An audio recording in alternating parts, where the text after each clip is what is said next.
Nah, nanti bisa lihat di buku Krauss ya. Jadi ini rumus yang loop kecil itu lebih sederhana ya, sedangkan loop yang besar tidak bisa menggunakan rumus yang sederhana. Jadi ini makanya kembali lagi dengan rumus umum idem ya, rumus umum, haknya juga idem, rumus umum. Nah, di sini juga ada tahanan pancar ya, R itu tahanan pancar. Nah, ini ada fungsi Beselnya ya. Kalau umum itu, kalau di loop kecil itu lebih kecil dari sepertiga panjang gelombang. Nah, lilitannya. Nah, di circumference ya, dia menggunakan persamaan circumference nih. Rumusnya sederhana. Ya. Teman-teman, kalau tahanan pancar, kalau loop besar 3720 dibagi lambda seperti itu. Nah, jadi untuk menghitung reaktivitas, ini rumus umumnya. Nah, untuk loop yang kecil adalah 3/2 lambda. Sama dengan dipol ya, 3/2 gitu. Ya, teman-teman. Kalau loop yang besar, ini 4,25 ya dikali per dibagi dengan nilai lambdanya. Nah, kira-kira seperti itu. Nah, untuk melihat jenis-jenis radiasinya nanti teman-teman bisa lihat di buku Krauss untuk lihat lebih detailnya. Nah, kemudian ada beberapa ini ya, beberapa referensi yang kita gunakan fungsi Bessel di orde satunya ya. Itu ini kan tadi fungsi Bessel ya tadi ya, 60 pi C ini tadi. Nah, kira-kira seperti itu ya teman-teman.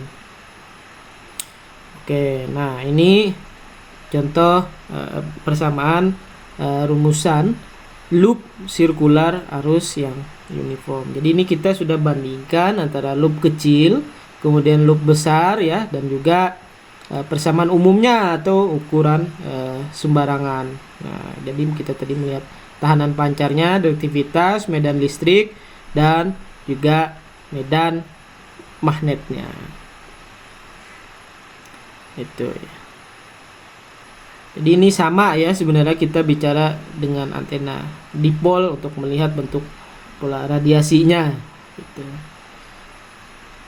Nah, kemudian selanjutnya aplikasi antena loop. Jadi kalau kita tanya apakah antena loop itu contoh aplikasinya seperti apa? Nah, jadi kalau untuk antena loop itu tidak cocok untuk transmitter karena tahanan radiasinya sangat kecil. Ingat, tahanan radiasinya sangat kecil ya teman-teman, tetapi mudah untuk dibuat dan sering digunakan untuk komunikasi AM ya, tadi seperti saya ceritakan sebelumnya. Jadi di bagian receiver di heavy-nya. Nah, di pirit ya, tadi saya sampaikan di bagian pirit sebagai inti yang akan memberikan informasi yang lebih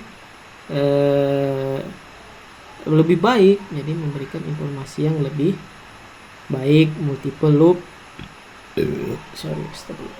digunakan untuk meningkatkan tahanan radiasi.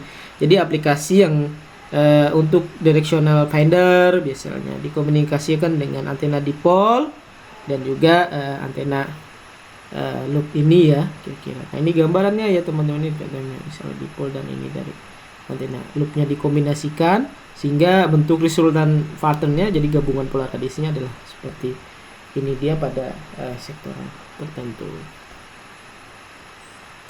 Oke, selanjutnya ya kita bicara antena helix.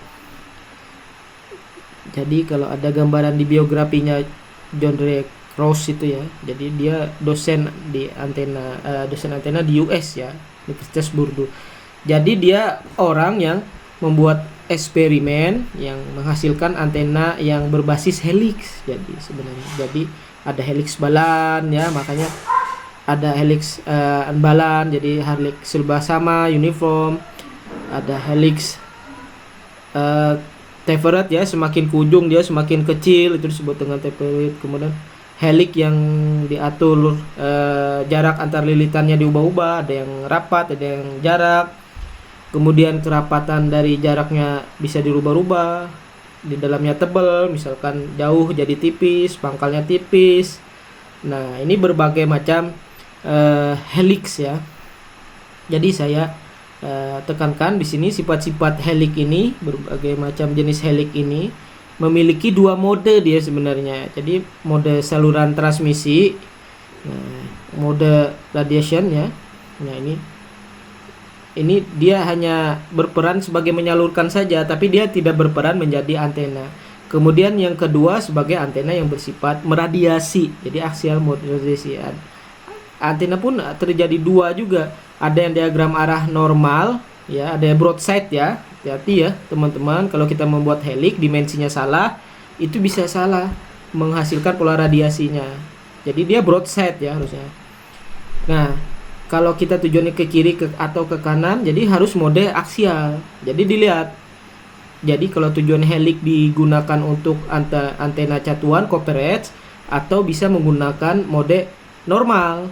Jadi radiasinya tegak lurus terhadap arah helixnya. Nah, jadi kalau helix horizontal, maka pola radiasinya ke atas ke bawah seperti omni ya, seperti antena dipol. Itu kalau antena normal. Kalau mode aksial, dia ke depan end fire.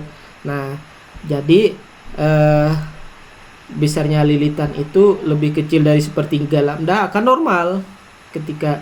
Ketika dia kecil, dia menghasilkan broadside. Nah, kalau panjang lilitannya 3/4 sampai 4/3 panjang gelombang, baru dia modenya aksial ya, jadi end fire, karena beamnya ke arah ke panjangnya helix. Nah, itu ya diperhatikan teman-teman agar tidak terjadi kesalahan ya teman-teman ya. Oke.